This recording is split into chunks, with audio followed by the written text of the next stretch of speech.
இன்றைக்கி நம்ம இந்த வீடியோவில் பார்க்க போகிற விஷயம் இந்த வாரம் ராவில் என்ன நடந்துன்றதை ஃபுல் ரிசல்ட்ஸ் அண்ட் ஹைலைட்ஸை தெரிஞ்சிக்கலாம். அதுக்கு முன்னாடி நீங்கள் நம்ம சேனலை சப்ஸ்கிரைப் பண்ணி பக்கத்தில் வர பெல் ஐக்கனை ப்ரெஸ் பண்ணி வச்சுங்க. இந்த வாரம் ரா ஸ்டார்டிங்கில் பேக் ஸ்டேஜ்லேருந்து பிக்கி லிஞ்ச் வர காமிப்பாங்க. அதுக்கப்புறம் பிக்கி லிஞ்ச் ரிங்க்கு வந்த உடனே அதுக்கப்புறம் மாமி வருவாங்க. மாமிக்கும் பிக்கி லிஞ்சுக்கும் ஒரு பயங்கரமான கான்ட்ரவர்சி போகும். பிக்கி லிஞ்ச் வந்து எலிமினேஷன் சேம்பரில் ஜெயிச்சதை பற்றி பேசுவாங்க. மாமிக்கும் பிக்கி லிஞ்சுக்கும் ரெஸ்ல்மேனியாவில் நடக்கிற ஃபியூடை இங்கே கொண்டு வராங்க. கொண்டு வந்து ஒரு கட்டத்தில் வந்து பிக்கி லிஞ்ச் பேசும்போது டாமினிக் மிஸ்டீரியோ கொட்டாய் விடுறதெல்லாம் காமிப்பாங்க, இரிட்டேட் பண்ணுற மாதிரி காமிப்பாங்க. அதுக்கப்புறம் என்ன பண்ணுவாங்க, இன்னொரு இடத்துல மாமியும் டாமினிக் மிஸ்டீரியோ கிளம்பி போகணும்னு நயா ஜாக்ஸ் வந்து பிக்கி லிஞ்சை அடின்னு அடிப்பாங்க. அடித்து போட்டு பயங்கரமாக அடிப்பாங்க. நான் போக வேண்டியது ரெஸ்ல்மேனியாவுக்கு அப்படின்னு சொல்லி அதுக்கப்புறம் ஃபினிஷர் போடுற நேரத்தில் வந்து மேனேஜர் வந்து தடுத்து வெளில அனுப்பிடுவார்.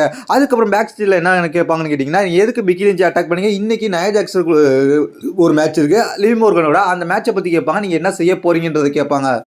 இப்போ நீங்கள் பார்த்துருப்பீங்க பிக்கி லிஞ்சுக்கு என்ன நடந்துச்சுன்னா, இதே போல் 10 மடங்கு லிவ் மோர்கனுக்கு நடக்க போகுது இன்றைக்கி. அடுத்தது ஷின்சி நாகமுராவுக்கும் செமி ஜெயினுக்கும் மீண்டும் ஒரு ரீமேட்ச் மாதிரி ஒன்று நடக்க ஆரம்பிக்கும். அதுக்கப்புறம் ஷின்சி நாகமுரா வர்சஸ் செமி ஜெயின் மேட்ச்சில் 2 பேருமே நல்லாவே பெர்ஃபார்மன்ஸ் பண்ணுவாங்க. வேறு லெவல் கொஞ்சம் மேட்சை நம்ம இன்ட்ரெஸ்ட்டாக கொண்டு போயிட்டு இருந்தாங்க. இந்த மேட்ச்சில் கடைசியில் யார் வின் பண்ணான்னு கேட்டிங்கன்னா, செமி ஜெயின் வின் பண்ணார். ஏற்கனவே ஷின்சி நாகமுரா வின் பண்ணதுக்கு ரிவெஞ்ச் எடுத்து செமி ஜெயின் வின் பண்ணார். இந்த மேட்ச் வேறு லெவலில் இருந்துச்சு. அடுத்தது டெல்ஷா கிரீன் வந்து என்ட்ரன்ஸ் கொடுப்பாங்க. டெல்ஷா கிரீன்ஸ் என்ட்ரன்ஸ் கொடுத்தோன்னே அதுக்கப்புறம் பேக் ஸ்டேஜில் ஒரு வீடியோ காமிப்பாங்க. என்ன வீடியோன்னு கேட்டிங்கன்னா, அதில் வந்து சிஎம் பங்க் வந்து பேசுகிற மாதிரி காமிப்பாங்க. சிஎம் பங்க் வந்து 2K24 நான் இருக்கிறேன் அப்படின்னு சொல்லி அவர் வந்து 2K24 வந்து ப்ரொமோட் பண்ணிக்கிட்டு இருப்பார். 2K24 சிஎம் பங்கும் இருக்கிறது, நீங்கள் சீசன் பாஸ் வாங்கணும் அப்படின்ற மாதிரி சொல்லி அந்த ப்ரொமோஷனை காமிப்பாங்க. அதுக்கப்புறம் டெல்ஷா கிரீன் பேச ஆரம்பிப்பாங்க.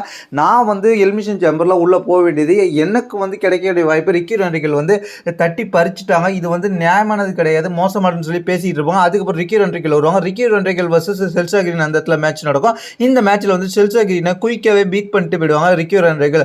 அதுக்கப்புறம் என்ன நடக்கும்னு கேட்டிங்கன்னா, பேக் ஸ்டேஜில் செமி ஜெயின் ஜெயிச்ச மேட்சை பற்றி பேசிட்டு இருப்பார். நான் ரெஸ்ல்மேனியாவுக்கு போக போகிறேன், ரெஸ்ல்மேனியாவில் நான் ஒரு பெரிய மேட்ச் விளையாட போகிறேன் அப்படின்ற மாதிரி சொல்லியிருப்பார். அந்த இடத்துல பேக் ஸ்டேஜில் இம்பீரியத்துலேருந்து ஒவ்வொருத்தராக வந்து செமி ஜெயினை முறைச்சி போவாங்க. கடைசியில் கந்தர் செமி ஜெயினை பார்த்து முறைச்சிட்டு போயிடுவார். இந்த இடத்துல கந்தர் வர்சஸ் செமி ஜெயின்ற மேட்ச் உருவாகிருக்கு, ஃபியூடு உருவாக ஆரம்பிச்சிருச்சு. இதன் மூலமாக WrestleMania Gunther versus Sami Zayn மேட்சை நம்ம பார்க்கலாம். ஹே கோடே, நீங்கள் ராக்குக்கு வேற சவால் விட்டுறீங்க. ரெஸ்ல்மேனியா 40 வேற நெருங்கிக்கிட்டு இருக்கு, என்ன செய்ய போறீங்க நீங்கள்? ஹே கெல்லி, ராக்குக்கான சவால் வந்து இது நான் இப்போ யோசிச்சதில்ல. ராக் இன்னைக்கு என்ன ரெஸ்ல்மேனியா ப்ரெஸ் கான்ஃபரன்ஸில் அடிச்சானோ அப்பயே நான் முடிவு பண்ணிட்டேன் ராக்கோட ஒரு மேட்ச் விளாட்ணுன்னு. இந்த வாரம் ஸ்மாக்டவுனில் கூட ஏதோ ராக் வரான்னு கன்ஃபார்ம் பண்ணியிருக்காங்க. அங்கே வந்து என்னோட சேலஞ்சை பற்றி ராக் வந்து கண்டிப்பாக பேசணும், என் சேலஞ்சை அக்செப்ட் பண்ணணும்னு நான் எதிர்பார்க்குறேன். அது இருக்கட்டும் கோடி ரோட்ஸ், இந்த வாலரை பற்றி என்ன நினைக்கிறீங்க? வாலர் கூட எனக்கு ஒரு மேட்ச் இருக்குது. ஆனால் இங்கே உள்ள யாருக்குமே வாலரை பிடிக்குமான்னு கேட்டால் பிடிக்காதான்னு சொல்லுவாங்க. அவங்க கூடலாம் ஒரு மேட்ச் இன்றைக்கி தரமான சம்பவம் இருக்குது மெயின் இவெண்ட்டில் பாருங்கள். அடுத்ததாக கந்தர் இம்பரியமும் பேக் ஸ்டேஜில் செமிஜெயினை முறைச்சிட்டு அதுக்கப்புறம் ரிங்கில் வருவாங்க. ரிங்கில் வந்து கந்தர் வந்து இந்த சாம்பியன் நான் வச்சிருக்க இன்டர்கான்டினல் சாம்பியன்ஷிப்புக்கு ரெஸ்ல்மேனியாவில் மோதுறதுக்கு யாருமே தகுதி இல்லை, இங்கே உள்ளவங்க யாருமே தகுதி இல்லை, நான் எல்லாருமே தம்சம் முடிக்கிறோம். ஆற்றுத்த வருவாரா, யார் வரீங்களா அப்படின்ற மாதிரி கேட்பேன். அந்த இடத்துல ஜட்ஜ்மெண்ட் டே வருவாங்க. யாருமே எதிர்பார்க்காத நேரத்தில் ஜட்ஜ்மெண்ட் டே வருவாங்க. ஜட்ஜ்மெண்ட் டே வந்து அது டேவிட் பெஸ்ட் பேசுவார். இந்த ரெஸ்ல்மேனியாவுக்கு அப்புறம் எங்கள்கிட்ட அந்த கோல்டு சாம்பியன்ஷிப்பும் எங்கள்கிட்ட இருக்கும். எந்த கோல்டு சாம்பியன்ஷிப் நீ வச்சிருக்கோம்? இன்டர்கான்டினல் கோல்டு சாம்பியன்ஷிப் நாங்கள் வச்சிருப்போம். இதில் உன் கூட மோத போகிறது யாருன்னு கேட்டிங்கன்னா அப்படின்ற மாதிரி பேசிட்டு இருக்கிற டெட்டினா முல்ற வந்து பேச ஆரம்பிப்பார். உடனே இதை பார்த்து கந்தர் காண்டாகி நீ நடா அவன் கூட மோத போகிறேன்னு சொல்லி கந்தர் அவனை அடிக்க அதுக்கப்புறம் டேவிட் பெஸ்ட் பாய ஜட்ஜ்மெண்ட் வர்சஸ் இம்பீரியத்துக்கு ஒரு ஃபீடு. இதுக்கப்புறம் பேக் ஸ்டேஜில் டாமினிக் மிஸ்டீரியோவை ஆண்ட்ரே முறைச்சிட்டு போகிற. அதுக்கப்புறம் என்ன நடக்குங்க, பேக் ஸ்டேஜில் ரீகா ரிப்ளேவும் டாமினிக் மிஸ்டீரியோ சந்திச்சுப்பாங்க. அதுக்கப்புறம் என்ன நடக்குன்னு நியூ டே வருவாங்க. நியூ டே வந்த உடனே ஏற்கனவே நியூ டேவுக்கும் இம்பீரியத்துக்கும் வந்து ஒரு ஸ்ட்ரீட் ஃபைட் மேட்ச் கன்ஃபார்ம் பண்ணியிருந்தாங்க. அந்த மேட்சுக்காக வருவாங்க. இந்த மேட்ச் வேறு லெவல் பர்ஃபார்மன்ஸ், 2 டீமே மாற்றி கொடுத்துருந்தாங்க. டேபிள் எடுத்து உடைக்கிறது, ஸ்டீல் சேரில் அடிச்சிக்கிறது, பயங்கரமாக ஒவ்வொருத்தவங்களுக்கும் சளைச்சதில்லைன்ற மாதிரி எல்லாரோட பர்ஃபார்மன்ஸ் இந்த இதில் 4 பேரோட பர்ஃபார்மன்ஸும் ஈக்குவலாக ஹை லெவலில் இருந்துச்சு. இந்த மேட்ச் நல்லா நடந்த இந்த மேட்ச்சில் வந்து நியூ டே பீட் பண்ணி இம்பீரியம் வின் பண்ணிடுவாங்க. ஸ்ட்ரீட் ஃபைட்டில் இம்பீரியம் வின் பண்ணி வேறு லெவலில் மாஸ் காட்டிடுவாங்க. அதுக்கப்புறம் என்ன நடந்துச்சுன்னு கேட்டிங்கன்னா, பேக் ஸ்டேஜில் வந்து கந்தர்கிட்ட மேட்ச் வேணுன்ற மாதிரி ஷார்ட் கேபிள் கேட்டுக்கிட்டு இருப்பாரு. எனக்கு கந்தர் ரெஸ்ல்மேனியா மேட்ச் போட்டு விடுன்ற மாதிரி.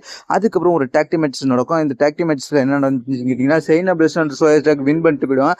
அதுக்கப்புறம் பேக் ஸ்டேஜ்லேருந்து ட்ரீம் ரிங்க்கு வரதை காமிப்பாங்க. அதுக்கப்புறம் ஆர்ட்ரூத் பேக் ஸ்டேஜில் ஜட்ஜ்மெண்ட் டே டீஷர்ட் வச்சு பார்த்துக்கிட்டு இருப்பாரு. அந்த இடத்துல வந்து டீமும் மிஸ்ஸும் வந்து ஆர்ட்ரூத்தை பேசி ஆர்ட்ரூத்தை மைண்ட் சேஞ்ச் பண்ணி அதுக்கப்புறம் நீங்கள் தான் டிஎக்ஸ் அப்படின்ற மாதிரி பேசிக்கிட்டு இருப்பாங்க. ட்ரீவ் மெக்கன்ட்ரே பேக் ஸ்டேஜ்லேருந்து மெயின் ரிங்க்கு என்ட்ரன்ஸுக்கு வருகிறார். வந்து அதுக்கப்புறம் ரிங்குள்ளே ஏறி நாங்கள் ரெசில் மெனியாவில் மோதிரத்துக்கு பிரார்த்தனை செய்த அத்தனை WWE ஃபேன்ஸுக்கும் நன்றியை தெரிவித்துக் கொள்கிறார். எலிமினேஷன் சேம்பரில் மிகப்பெரிய வெற்றி பெறும் வேண்டின அத்தனை ரசிகர்களுக்கும் நன்றியை தெரிவித்துக் கொள்கிறேன். நடந்து முடிந்த எலிமினேஷன் சேம்பரில் பல காயங்கள் இருக்குது எனக்கு. ஆனால் என்ன மருத்துவர்கள் வந்து ரெசில் பண்ணக்கூடாதுன்னு சொன்னாங்க. ஆனால் நான் ஒன்றும் சிஎம் பங்க் கிடையாது. சின்னோண்டு அடிப்பட்ட உடனே நான் ரெசில்மேனியாவுக்கு போகிறத யாராலையும் தடுக்க முடியாது.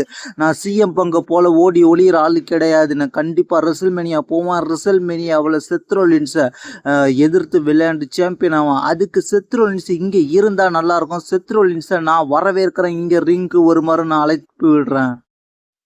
மெக்கன்டையர் செத்ரோலின்ஸ் அழைக்கிறார். செத்ரோலின்ஸ் வர்றார். செத்ரோலின்ஸ் வந்த உடனே சொல்கிறார், ரெசில்மேனியாவில் உனக்கு எதிராக இருக்கிற மிகப்பெரிய தடையை நான் தான். நான் என்ன ஜெயிச்சா நீ சாம்பியன் ஆகலான்ற மாதிரி சொல்கிறாரு.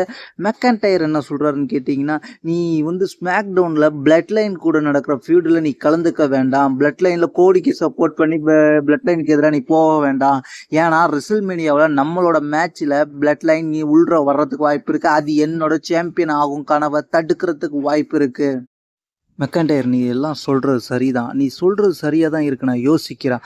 ஆனால் நீ சொல்கிறது சில சமயத்தில் தப்பாகவே நடக்கும். அதை நீ யோசிக்கணும்.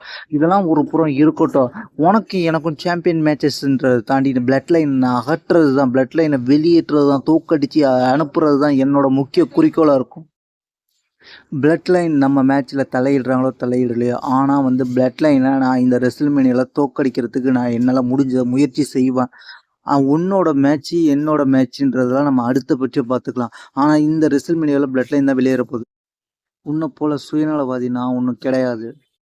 அடுத்ததாக லீவ் மோர்கனுக்கும் நயா ஜாக்ஸுக்கும் ஒரு மேட்ச் நடந்துச்சு. இந்த மேட்ச்சில் வந்து லீவ் மோர்கன் நயா ஜாக்ஸ் நல்லாவே மேட்ச் நடத்திட்டு இருந்தாங்க. ஒரு கட்டத்தில் இந்த மேட்ச்சில் வந்து நயா ஜாக்ஸ் வந்து நல்லா டாமினேட் பண்ணிக்கிட்டு இருந்த நேரத்தில் ஒரு கட்டத்தில் வெளில 2 பேரும் அடிச்சுக்கிட்டு இருந்த நேரத்தில் என்ன நடந்துச்சுன்னு கேட்டிங்கன்னா, பிக்கி லின்ச் உள்ற பூந்து என்ன பண்ணுவாங்க, நயா ஜாக்ஸை அடிக்க ஆரம்பிச்சிடுவாங்க. நயா ஜாக்ஸை அடிக்க ஆரம்பிச்சோன்னே இந்த மேட்ச் வந்து அப்படியே நிப்பாட்டிடுவாங்க.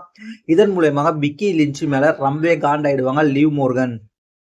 அதுக்கப்புறம் கோடி ரோட்ஸ் மெயின் ஈவெண்ட்டுக்கு மேட்ச்சுக்கு ரெடியாக வர மாதிரி காமிப்பாங்க. அதுக்கப்புறம் பேக் ஸ்டேஜில் என்ன நடக்கும்னு கேட்டிங்கன்னா, கிரேசன் வாலரும் அஸ்டின் தெரியும் இருப்பாங்க. பின்னாடி பால் ஹியூமன் நிற்கிறத லைட்டாக காமிப்பாங்க. அதுக்கப்புறம் என்ன நடக்கும்னு கேட்டிங்கன்னா, பேக் ஸ்டேஜ்லேருந்து அஸ்டின் தெரியும் கிரேசன் வாலரும் அந்த மேட்ச்சுக்காக மெயின் ஈவெண்ட் மேட்ச்சுக்காக வருவாங்க. அதுக்கப்புறம் பேக் ஸ்டேஜில் பிக்கி லின்ச்சும் லீவ் மோர்கனும் ஃபேஸ் டு ஃபேஸ் சந்திப்பாங்க இந்த மேட்ச்சில் இடையில இன்டர்ஃபியர் ஆனதுக்காக.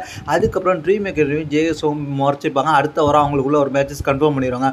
அதுக்கப்புறம் என்ன நடக்கும்னு கேட்டிங்கன்னா, கோடி ரோட்ஸ் வர்சஸ் கிரேசன் வாலர் இவங்க 2 பேருக்கும் வந்து மெயின் ஈவெண்ட் மேட்ச் நடக்கும். இந்த மேட்ச்சில் வந்து கோடி ரோட்ஸ் 8 நிமிஷத்தில் அடித்து தம்சம் பண்ணி கிரேசன் வாலரை முடிச்சு விட்டுருவார். இந்த மேட்ச்சில் அஸ்டின் தெரி இன்டர்ஃபியர் ஆனாலும் அதெல்லாம் சமாளித்து இந்த மேட்ச்சில் வின் பண்ணிடுவார். வின் பண்ணதுக்கப்புறம் பால் ஹியூமன் கிட்டத்தட்ட ரிங்க்கு வருவார். ஒரு 3 செக்யூரிட்டி கார்டோட வருவார். பால் ஹியூமன் வருவார். இதை பார்த்த கோடி ரோட்ஸ் கையில் ஸ்டீல் சேரோட ரெடி ஆகிட்டு நிற்பார். வரும்போதே பாலிகன் சொல்லிட்டு வருவார், நீ ராக்கெட் சேலஞ்சு பண்ணுறதை நிப்பாட்டணும். பிளட் லைனில் நீ வந்து அடி தான் வாங்க வரும். பிளட் லைன் ஒன்று அடித்து தம்சம் பண்ணி முடிச்சிருவாங்க அப்படின்ற மாதிரி சொல்லுவார். அப்படியே செக்யூரிட்டி கார்டை கூட்டு வந்து கொஞ்சம் கொஞ்சமாக ரிங்குள்ளே ஏறுவார். கோடி ரோட்ஸ் வார்னிங் கொடுப்பாரு, இனி ஒரு ஆள் உள்ள காலை வச்சா நான் உரிச்சு எடுத்துருன்னு சொல்லி அது மாதிரி வார்னிங் கொடுப்பாரு. வார்னிங் கொடுத்தோன்னே எல்லாரையும் போட்டு அடின்னு அடிச்சிருவார் கோடி ரோட்ஸ் செக்யூரிட்டி கார்டெலாம். இதை பார்த்து பயந்து போன பாலிகம் என்ன பண்ணுவார்னு கேட்டிங்கன்னா, 2 ஃபோன் எடுப்பார். 2 ஃபோன் எடுத்து கால் ராக்கு கால் ரோமன் ட்ரிங்க்ஸ்ன்ற மாதிரி பேசுவார். அதோட அங்கே முடிஞ்சிடும். இதை பற்றி உங்களுடைய கருத்து கீழே உள்ள கமெண்ட்ஸ் பண்ணுங்கள். தேங்க்ஸ் ஃபார் வாட்சிங்.